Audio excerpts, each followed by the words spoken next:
Welcome to my channel. Sole contract क्या होता है? अध्यात्म के अनुसार जब कोई व्यक्ति जन्म लेता है तो वो कई दूसरी आत्माओं से सोल कॉन्ट्रैक्ट साइन करके आता है, तो उसके जीवन में अलग अलग भूमिका निभाते हैं। ये भूमिका नकारात्मक और सकारात्मक दोनों ही तरह की होती हैं, लेकिन कई बार ये कॉन्ट्रैक्ट टूट जाता है। लेकिन जब हम खुद इसका चुनाव करते हैं तो आखिर ये टूट क्यों जाता है, और जब टूटता है तो उस स्थिति को हम पहचानेंगे कैसे? आइए जानते हैं आज की वीडियो में। आत्मा कभी भी बस यूं ही जन्म नहीं लेती, बल्कि वो किसी उद्देश्य के साथ जन्म लेती है। चाहे वो कर्मों का हिसाब किताब हो या फिर आत्मा को उन्नत बनाना हो, इसके लिए उसे अन्य आत्माओं की मदद की जरूरत होती है, जिसके लिए वो जन्म से पहले सोल कॉन्ट्रैक्ट साइन करती है। इसमें आत्मा ये तय करती है कि किन लोगों से उसका मिलन होगा, किन परिस्थितियों का सामना करना पड़ेगा और जीवन से क्या सीखना है। सोल कॉन्ट्रैक्ट के तहत बंधी हुई सारी आत्माएं आपके जीवन में कोई न कोई महत्वपूर्ण भूमिका निभाती हैं और आपके उद्देश्यों को पूरा करने में मदद करती हैं। लेकिन कई बार आत्मा ये समझौता तोड़ देती है, और ये तब टूटता है जब आत्मा या उस व्यक्ति का उस समझौते के उद्देश्य से भटक जाता है मन, या जब आत्मिक विकास की दिशा बदल जाती है। जैसे जानकारों का मानना है कि सोल कॉन्ट्रैक्ट टूटता नहीं, बल्कि वो फिर से लिखा जाता है जब आत्मा नया पाठ सीखना चाहती है।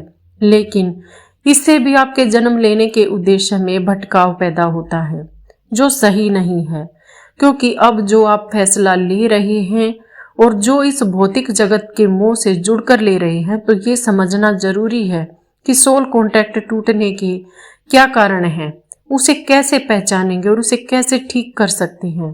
तो आइए जानते हैं। कई बार ऐसा होता है कि हम आत्मिक जागृति से इनकार कर देते हैं। जब व्यक्ति बार बार आत्मा की पुकार को अनसुना करता है, जैसे कि नकारात्मक आदतों में फंसा रहना, आत्म विकास से दूर होना, और तब आत्मा उस कॉन्ट्रैक्ट को त्याग सकती है। अपने मूल उद्देश्य से भटकाव और मुक्त इच्छाएं होना भी इसका एक कारण होता है। यदि व्यक्ति अपने जीवन के मुख्य पाठ को सीखने के बजाय अहंकार, मोह या हिंसा की ओर बढ़ता है, तो सोल कॉन्ट्रैक्ट अधूरा रह जाता है और आत्मा फिर नया मार्ग चुनती है। इसके अलावा उसके जीवन में फ्री विल बहुत शक्तिशाली है। अगर आप किसी सोल कॉन्ट्रैक्ट से बाहर निकलने का निश्चय कर लें, तो प्रार्थना, साधना या चेतना निर्णय के जरिए वो कॉन्ट्रैक्ट तोड़ा या बदला जा सकता है। कई सोल कॉन्ट्रैक्ट करीबी रिश्तेदार होते हैं, जैसे माता पिता, जीवन साथी, गुरु। यदि दूसरा व्यक्ति अपने कॉन्ट्रैक्ट से हट जाए या अपनी राह पूरी तरह से बदल ले या अपनी सीख पूरी कर ले, तो आपका कॉन्ट्रैक्ट भी टूट सकता है या बदल सकता है। कुछ बहुत ही कड़वे अनुभव होते हैं जीवन के। कुछ अनुभव इतने गहरे होते हैं कि आत्मा वर्तमान जीवन से पीछे हटने का निर्णय लेती है। ये कॉन्ट्रैक्ट का अस्थायी विराम कहलाता है। कभी कभी बड़े जीवन घटनाक्रम, जैसे कि मृत्यु, दुर्घटना या गहरा आघात, पुराने सोल कॉन्ट्रैक्ट को समाप्त कर देते हैं और नया रास्ता खोल देते हैं।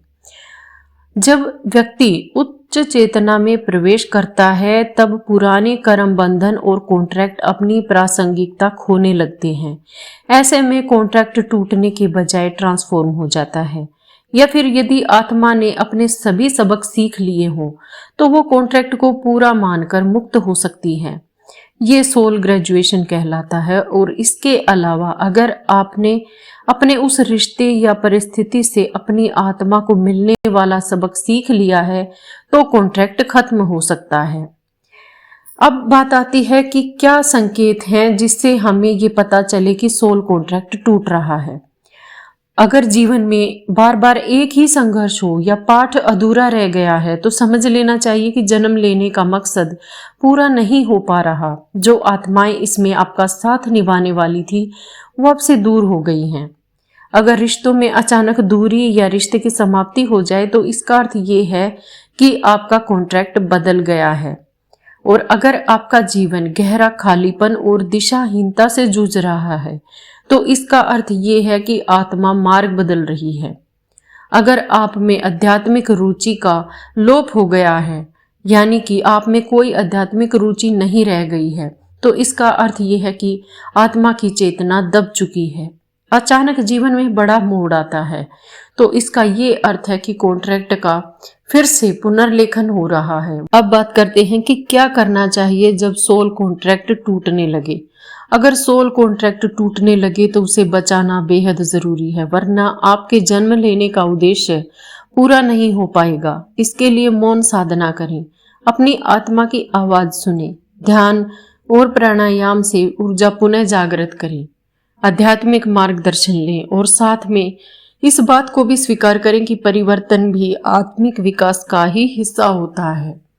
आज के वीडियो में इतना ही, मिलते हैं अगली वीडियो में एक नए विषय के साथ। तब तक के लिए thank you for watching and please channel को सब्सक्राइब करना ना भूलें। Thank you.